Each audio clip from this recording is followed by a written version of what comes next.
Yo, what's the deal, Panther fans? It's your boy, the Professor, a.k.a. Tony Dunn. And this is the C3 Podcast, brought to you by CarolinaCatChronicles.com. Thanks for joining us every Tuesday night as we check out the Panthers from the fan perspective. It's 10 o'clock. It's football time. I'm here with my homeboys. Joe, that freaking Puerto Rican. What is up, my man? Yes, it is a wonderful night to get together, Tony. It's been a busy day, but a good one. It's your favorite night of the week, Panther Nation, the time Panther fans can let it all hang out. Tony, did we have a great time in Jacksonville or what? Man, this face is still on fire from that shit. Ooh, give me some aloe. The game was close for a while, but it was a tale of two halves, really. We do have a great show lined up for you tonight, so if you'd like to participate, please use the hashtag C3. We do want to hear from you, the league's greatest fans. That's you guys. At C3, we do this for the fans because we are fans. We're going to be without the services of Mel Mayock, our draft guru, who's going to be traveling the world for the next 2 weeks. So we went back and brought one of our favorite guests back to the podcast, The Voice, my man, Vince. What is up? What up, baby? What up? I'm glad you got me on your show, man. I've been waiting and anticipating all day. I'm glad you were back. I think at one point you took a little hiatus from YouTube making, but then you came back strong recently. Oh, yeah. You know, because like on the YouTube world, it ain't many trash talkers in the Jacksonville and the Houston Texan fan bases. So I was just like, I'm just going to sit back and wait till week 3 when we play them Aints. But, but I'm just ready, man. I'm glad we're about to sit here and we're going to chop it up and talk about my team and talk about our team. That's you know right. what I'm saying? I'm glad everybody could join the show. It's episode 15.33. Joey, I can't believe it's the 33rd episode we've done since the close of last season. It is really, like you said, a tale of two halves. I titled the show earlier, I think I had it at one point, titled Blazing in Jacksonville and Hoping to Lasso, or Looking to Lasso the Texans. We've got a fantastic show, so we're going to be talking about the game. We're going to be looking forward to the Houston Texan matchup.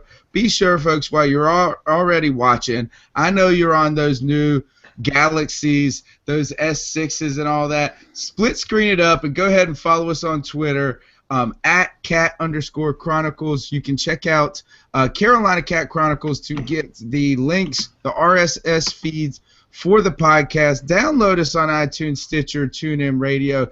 Give us a thumbs up. Leave us a comment while you're there. Give us a good rating. We're looking to grow. We've been growing tremendously, pulling in player interviews all over the place over the last couple of months. So we could use your help. Joey, we're going to go ahead and slam right into the show and see what's hot with the Carolina Panthers. Austria. Good day, mate. Let's put another shrimp on the barbie. No, I'm just getting warmed up. Here's Charlie facing the fire, and there's George hiding in Big Daddy's pocket. Dylan and Dylan, because I spit hot fire. Take a flamethrower to this place. What's hot on C3? I tell you what was hot, Joey. Jacksonville was hot as a mofo. Yes, it was. Good Lord. It rained torrentially. We went down there with 550 Panther fans. We must have found 550 more. It rained all day the day before. They told us it was going to be like high 70s and overcast. It was like 95. Beat your ass, son, while we beat on that Jaguars. What did you think, Joey? We had a good piece coming up on the CarolinaCatChronicles.com. Ken Dye wrote an excellent piece, and he basically said this: the win was kind of like kissing your sister. She's a girl, but it's your sister. Yuck. The Panthers struggled on offense. The defense at times let the Jags hang around. But we got it done, Joey. So your results coming out of that game, what's your initial impression? You're the one that isn't easily impressed. How did you feel? You were there. You got to see it. I actually left disappointed because I had better expectations for what we would look like. I just thought there was going to be a lot of chemistry and the offense was going to hit on all cylinders like a finely tuned machine. But it was Why? Why would you think that? We watched the preseason. I know. I was just thinking they had played it so vanilla during the preseason that they were going to come out in the regular season and really open up things. But I shouldn't have thought that because Mike Shula, that is not his style. He is ultra conservative and ties the hands of the best player, arguably in the NFL. Cam Newton he looked good. He had the one interception, but other than that, he looked pretty good. He made some really great throws. He was really decisive. When he decided to run, he ran. He stayed in the pocket, kept his eyes downfield, made some nice throws on the run. He had a good game, but there was no running game other than Cam. I think Jonathan Stewart had a 22-yard run on his first carry, and then like 36 yards on the other 17. He looked okay in the first quarter, and then it slowed down, and that running attack was not there. There was problems with the offensive line. Vince, what did you think about the initial what were your initial impressions of the game? Well, I didn't have too big of high hopes, to be honest with you. Well, I did have high hopes on my defense, and my defense didn't disappoint. I hope Kuechly will be back for Sunday's game, but maybe we can put him on the shelf and wait till we play them Aints. It doesn't even matter. But as far as the offense, I didn't have high hopes, but I did, like Joe was saying, like as far as the running game, I would have thought we would have been more kind of dominant on the running game just because they had quite many injuries up front. And I thought maybe that we would have dominated them as far as running the football, but we didn't. Maybe that's scheme, you know what I'm saying? You know, maybe they knew to take that away because the lack of production we're going to get from our receivers because they ain't proven right now. So, but still, all in all, I'm a big bag on Shula. I drag him, I do. But he called, to me, a pretty safe game because our defense was playing so well. Because really, if you don't take Ted Ginn's drop, that game could have been out of hand. Should have been, yes. Yeah, you pick up. I feel like this is you pick up you change two plays. You pick up the flag with the Greg Olsen touchdown, which was not a flag, and Ted Ginn makes a catch that wasn't the easiest catch, but catchable. Yeah, I mean you're in the NFL. You're in the NFL. Come on, make a play, buddy. You do that, and all of a sudden you're talking about 35-9 that game. And maybe when you get that far ahead, if you pull out of the gate 14-0 like that, or 14-3, you can pin your ears back and really get after that quarterback. Maybe that makes it a little bit different and be tougher for them to move the ball on the ground, which, by the way, the T.J. Yeldon kid looked real. Like, that guy, he's a player. He's legit. I think the thing, Joey, on offense that concerns me mostly is even beyond the wide receivers, and we can just go ahead and say the wide receivers stuck. Ted Ginn, and you know what, is I ain't been a Ted Ginn fan ever. And when you ask him to be more than he is, that's the problem, is that he's always going to leave you a little disappointed if you ask him to be a number 2. He's going to you're going to be really happy when he's a number 3. You're going to be happy with his production. You're going to get more out of him than 3, but less out of him than 2. Philly Brown was invisible in this game. He might as well have been playing with 10 guys on offense. Yeah, as you saw when you had him out on the field, both him and Philly out there, we looked undersized. I didn't really think that there was anything to be concerned about, but I think Cam, I really think Cam played great for given that. I mean, overall, he did make like two bad throws. And when we say bad, the interception to the linebacker was horrendous. I don't even know what happened there. You want to say it's a miscommunication, but it just felt like a bad, terrible play. A bad choice, bad decision. I think, though, the number one concern with me, guys, is our offensive line. And I thought we had a lot of high hopes coming in for them to be much improved. And you're talking about Chris Clemens and a beat-up, injured defensive front for the Jacksonville Jaguars, and they were on Cam all day long. Not a lot of sacks necessarily because Cam played smart, but he didn't have a clean pocket. He didn't have a lot of time, I didn't feel like. Joey, did you feel that, Orr got beat 3 times? Mm-hmm. Yeah, there were some moments, I think, where the line was serviceable, but as a whole, it was a bad game for them. It really was. The biggest surprise to me out of all this was how well Jacksonville kept Greg Olsen bottled up. I noticed on more than a few occasions when Greg Olsen was split out, they would the corner was on him, and then a safety would step back and kind of get into that zone where they would run a quick slant. So that immediately took Greg Olsen away, and that forced Cam to go other places, and that was our weakness. He didn't have time in certain situations, and when he did get the ball off to the receiver, they weren't reliable enough to catch it. Thank God we had a 33-year-old receiver named Jericho, who used his savvy and made some plays for us. The walls came crashing down in Jericho, huh? Exactly. Vince, what do you think about the offensive line? And to me, I think one of the things that gets lost with an offensive line is we only look at sacks, and we can say Michael Orr got burned and this and that. But I think really where I was disappointed is, they were pushing us around, and we didn't push them. We didn't really win in the running game, and to me, that means that we're not winning on the line. That they were pushing us around. Why is that? I thought we were supposed to be much improved. Exactly. That was a fact, like I was speaking on earlier.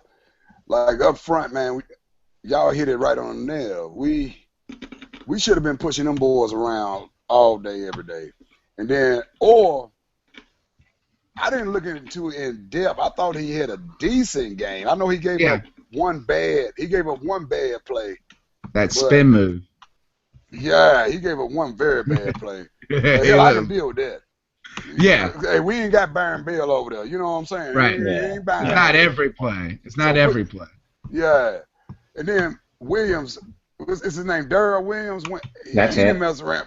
He didn't tear it, but he sprained his knee. Thank God. Because we're going to need him back. But I just think maybe it was the first game, you know what I'm saying? And Khalil's back, and, we got game film on it now. Khalil bring this line back together. I don't want to bash the old line yet because, to me, following this team, as horrendous as our offensive line has been for the past couple years, I think this is the more better offensive line we have had. Mm-hmm. So I'm just going to give them a chance to prove to Panther Nation. Yeah.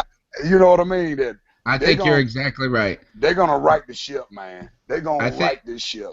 Well, we just need to figure out, and this does seem, and you mentioned this, is that it kind of comes together, is those offensive lines, they're kind of units that have to get their mojo together. And we saw this last year. The offensive line really struggled early and then seemed to – you made some right personnel moves, and they started to get some chemistry together. And what we're looking for, I think we see it in pass protection, to be honest. I think Cam has got enough time in pass protection. He's not just getting creamed out there like he was at times last year and the year before. Or not the year before, but what we need to see is this line win on the point of attack, because if we're going to be a running team, you have to think about this, is that it's one thing to say that our offensive line is just okay, right? And they played all right and this and that. But if you want to be a defensive team that wins by playing good defense, running the ball, controlling the clock, and you don't got no receivers, you better be able to do one of the things, which is run the ball. So and do it very well, very well. Fact. So we're going to need that to come together. I think you're right. I think Khalil is the guy that's going to be able to lead those, and maybe him, being out a little bit, maybe he can get some rhythm and chemistry back with them. Joey, the receivers, how bad is it? Judging by the game, it's pretty worrisome. We saw what our options are without Greg Olsen, how limited they are. I saw a little bit of potential with Funchess. He's just a big dude. He's a big dude. Yeah, he is. If he can learn to use his size really well, like Kelvin did last year, Kelvin was able to use his size really well and, made a difference on our team. And that's what we're looking for from Funchess this year. He's big enough. He's just got to get comfortable in our system. So hopefully sooner than later. But other than that, I didn't really see much to hope for. What does this tell you? One of the things that concern me is I know that you mentioned that they bracketed, and Joe Person mentioned this too, that they bracketed Greg Olsen. But here's the thing. If you don't have receivers, it doesn't look like we're going to have anybody stepping up other than – I don't think Shula looked to Funchess. I don't think he made him part of the game plan at all. We got to the red zone. They looked the other way. My concern is I think you got to force it with Olsen. I know that they got their we watched Olsen, and even though he was kind of covered in this and that, I think you go to him anyway. I just think you go, this is our guy. Vince, what do you think about this wide receiver core? Are they going to be serviceable? Are we going to see Norwood and Funchess and Jericho as the three out there before we know it? Or do you like Ted Ginn to get his act together? Man, it's so up in the air with this receiving core, to be honest with you. Like Devin Funchess, I like him and I like his size, but he don't seem like he's an alpha. He don't seem like he got that dog. Like, if you remember when Benjamin came out, it was mini camps and all that. They were talking about the catches, how he was just, like, he had a chip on his shoulder. It just seemed like Funchess, he ain't got that yet. So, really, by that, the way I look at this, I just set him aside. Now, Ted Ginn, like you said, you touched on him being a number 3. You'll love him as a 3. That's perfect. We just don't have a 1 and 2, man. We don't. That's bad. That is very, very bad. But like you alluded to, our defense is great. We are going to have to figure out how to run this damn football and run it well and go to some double tight sets because we do got one of the best tight ends in the league. And then Dixon ain't bad because he can catch a fastball from Cam. We're going to have to run the double tight system like New England did like 3 years ago. Yeah. Like we did. That's going to have to in Cam's rookie year. Exactly. We're going to have to go to that and stick to it because right now we don't have no viable. Dixon is better than all our receivers. Exactly. And a lot of people don't speak on Dixon, but I like Dixon. Dixon needs to be in the game, and we need to be running 2 tight end set. But, I'm just a fan. Maybe. And we can't use them to block. All right, so I said the same thing. So I tweeted into the call-up WFNZ show today, and I said this is exactly, we were talking about Shula, and they were saying Shula ran a good game plan. Good. I think you mentioned it. He ran a game plan that would win that game. But they won't win a lot of other games. Right. That's exactly right. And it turns out that we did run a 2 tight end set. A good amount. Well, at least if you look at the snap count, that Dixon was in there 58% of the time, but you didn't notice him. You know why? Because you didn't even see him. Yeah, the offense wasn't run through a 2. That was there for blocking. So that tells us something too, is that you're saying that Olsen is bracketed or on the line blocking. Dixon is on the line blocking. What we actually need is get those guys out, getting their hands on the football and making some plays. But listen to this. I was cutting my grass because I haven't cut it. I've been out of town with the game and all that. It rained like crazy here. By the way, it took me so long to cut my jungle of a grass today.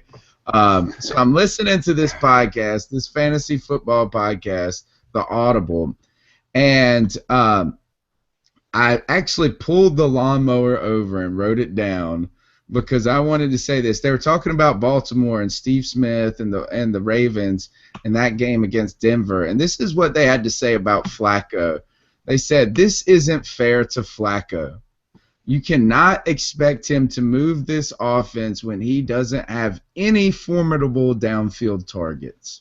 Good God Almighty. So my question to you is this, is that where is the Carolina Panthers' formidable targets, and how can you expect Cam to do this?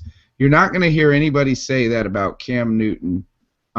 It's just going to be about how he can't move. You know, we moved the ball. We moved the ball 80 yards. We just couldn't put it in. We got the drops at the wrong time. I hope that this offense gets better. I don't think that these wide receivers are crippling, but I do think that they're limiting. Certainly. They have a role. I think it's just a limited role. We need a real, some real athletes out there.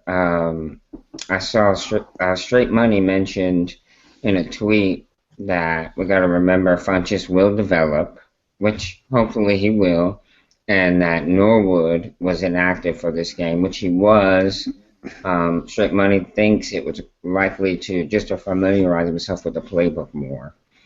Well, yeah, I mean, he can beat out any one of those guys if he can just catch the football. Exactly. All right, here, listen, speaking of that, here's Ron Rivera on the drops. What do you see on the drops, and how concerning is that? It's not concerning. I think part of it is, and then again, I know people have talked about Ted's, but, Ted was going one way and the ball was thrown a little bit to his other side. Now, Teddy can make that. I've seen him make that kind of a catch, but that's one of them. And then we had a couple, drops. I think that guys could have made these plays, but it's part of the game. They had a few drops as well, so we'll just keep working, and I think our guys will get better at it. Joey, they had a lot of drops, a ton of drops. It was ugly. They sucked. Bortles stunk, but even when he put his players in a position to do something, they dropped the ball.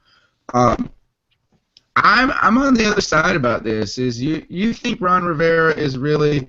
You think he's really thinking that, or if that's just his statement to the press? I think he's just saying that because it is a PC thing to say. It's politically correct, and you're not going to hurt anybody's feelings. But I think in his heart, he feels something completely different.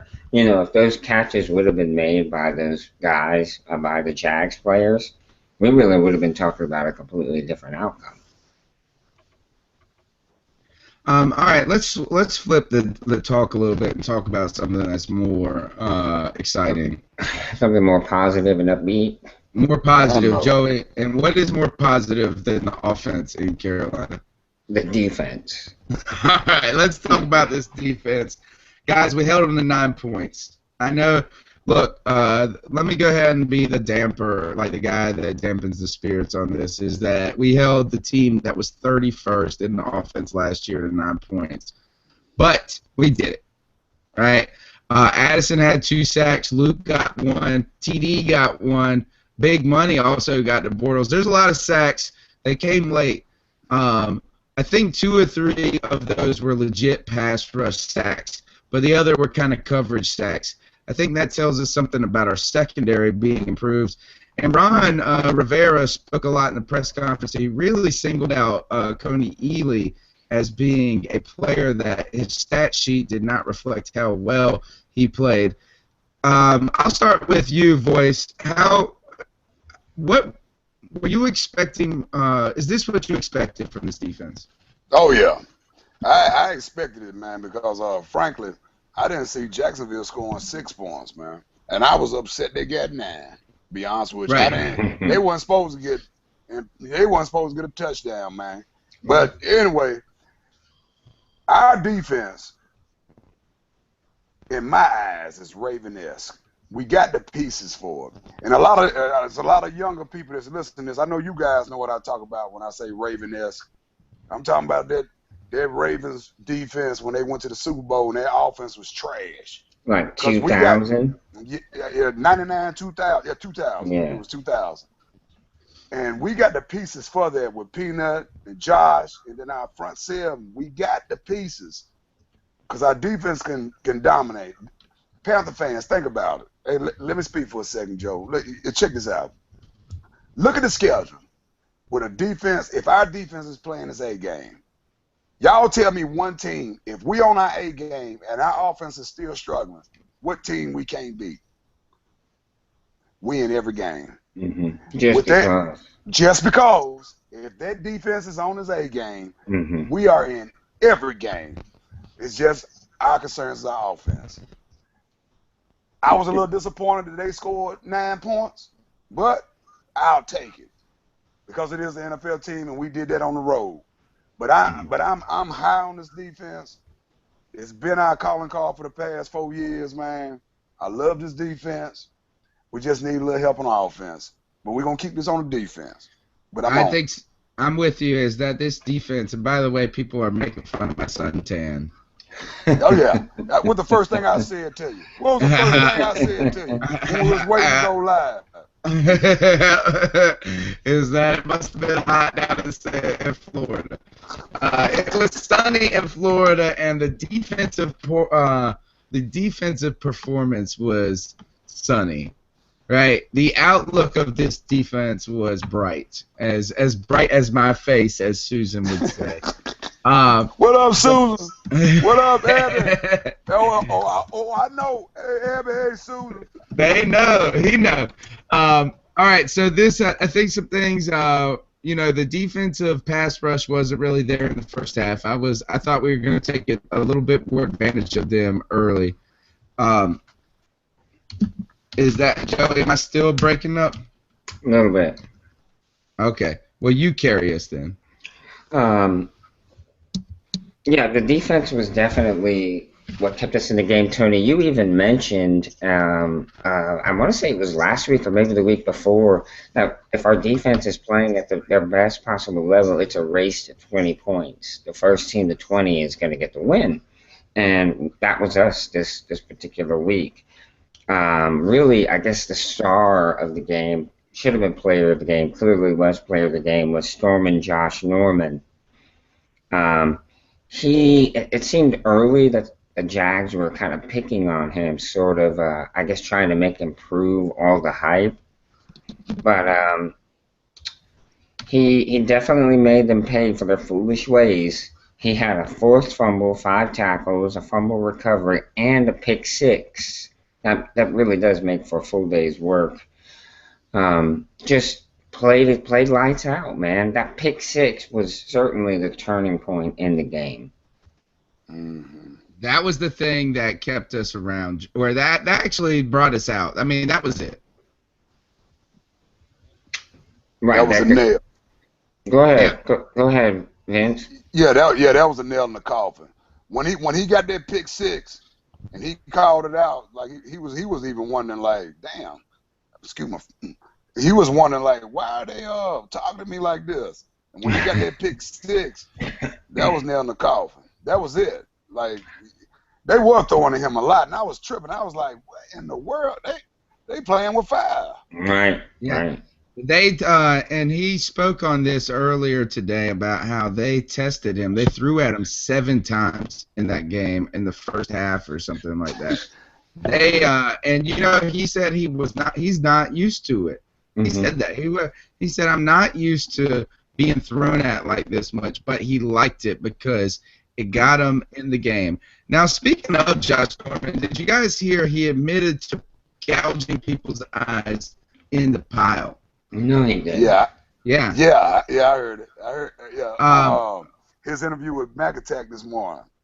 He said that he admitted to, first of all, he got dumped in the very beginning of the interview because he said shoot, but he said it so country that they dumped him on their own show. They hit the dump button, and they dumped their guest, Joey, and then we had to wait 60 seconds. They had to wait 60 seconds for that to be bringing back on.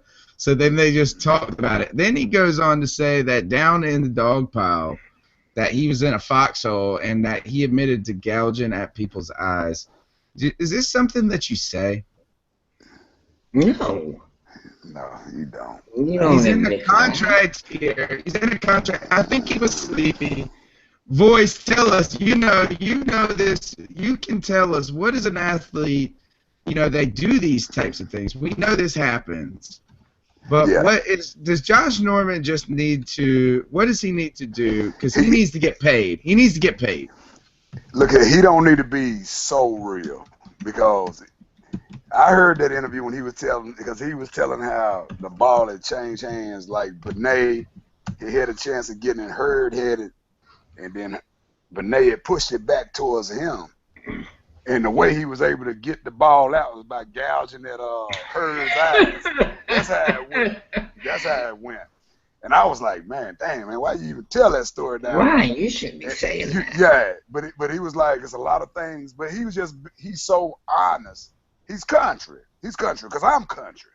And we all country, goddamn. But he's so country that he don't understand that what he says will go national stream. You know what I'm saying? Will used against him.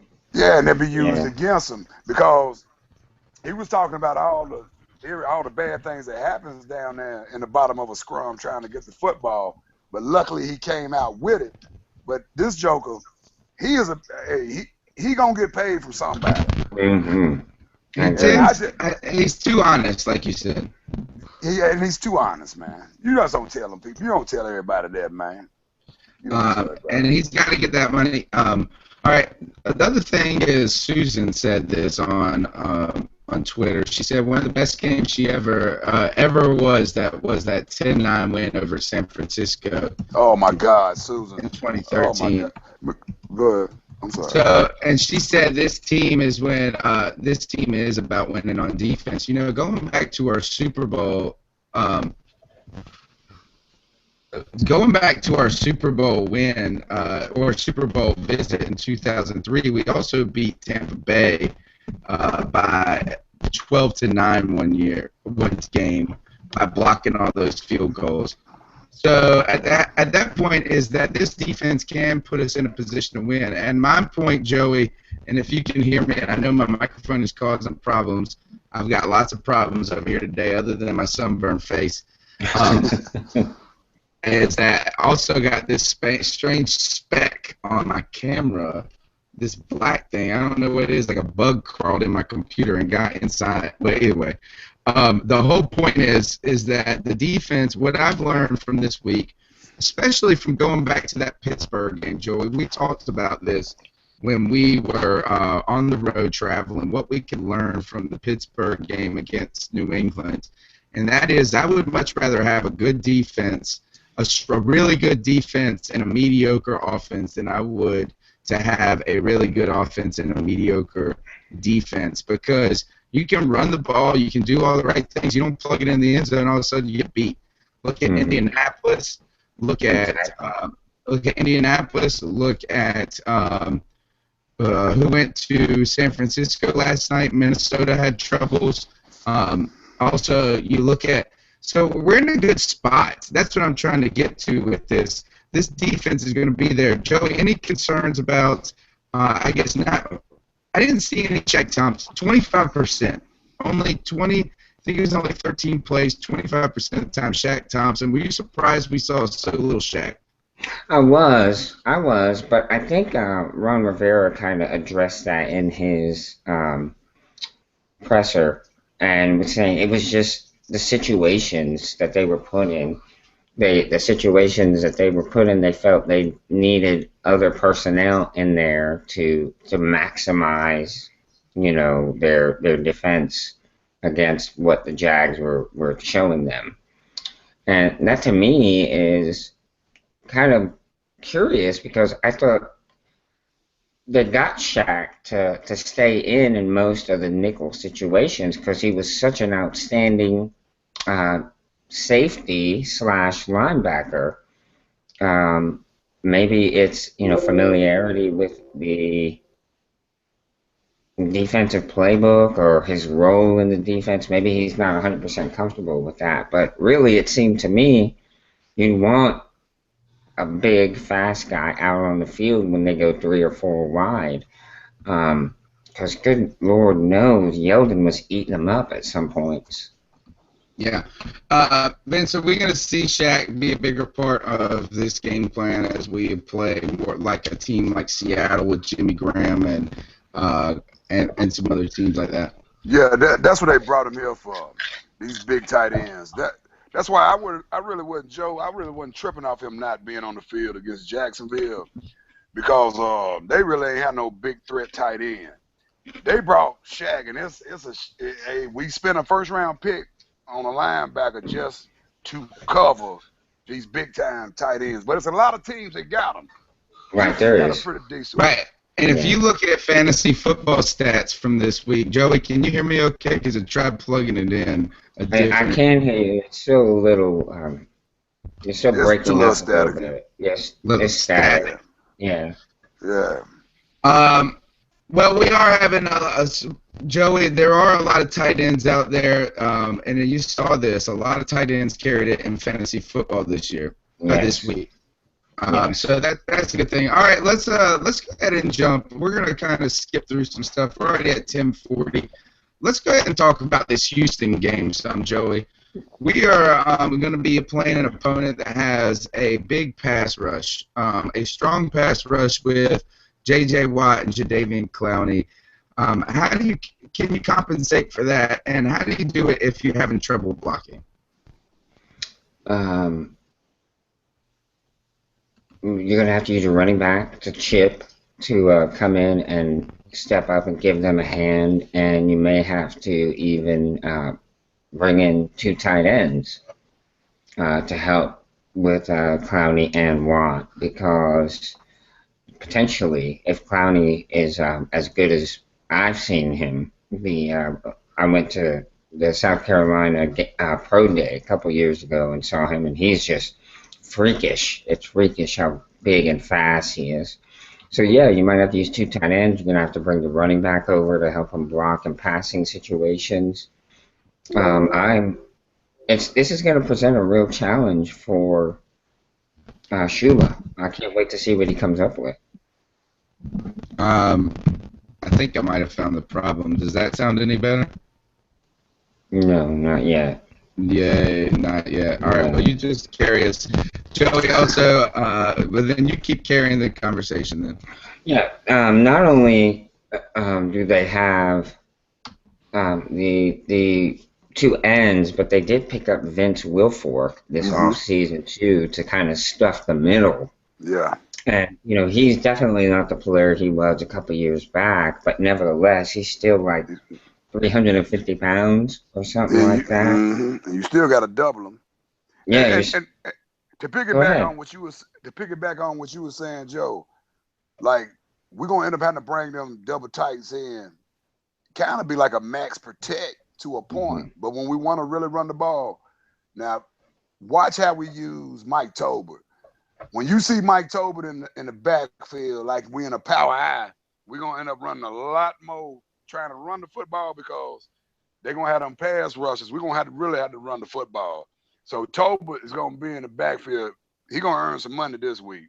Go ahead, Vince. Finish up. No, Go ahead. No, that's all I was saying. That Tolbert gonna end up being in the backfield, blocking more for Stu this week. That's all I was saying. But we on this show have had a love-hate relationship with Mike Tolbert. It's probably been more hate than love, actually. We did see him get into the game and make a nice run on 3rd down. He gained like 12 yards on the play. But when it came to actually blocking, we've never really seen him throw a very good block as a fullback. I think he's a true running back, but not so much a fullback. To Tony mentioned at the game, this was the first time we ever saw him hit anybody as a fullback when he kind of ran up behind Cam and shoved Cam when they did that quarterback sneak to get the first down. Yeah, I remember that play. So he did help there, but if they're going to use him, I think they got to use him as a runner. And I don't know if that means you bring in Richie Brocco to play fullback, or you bring in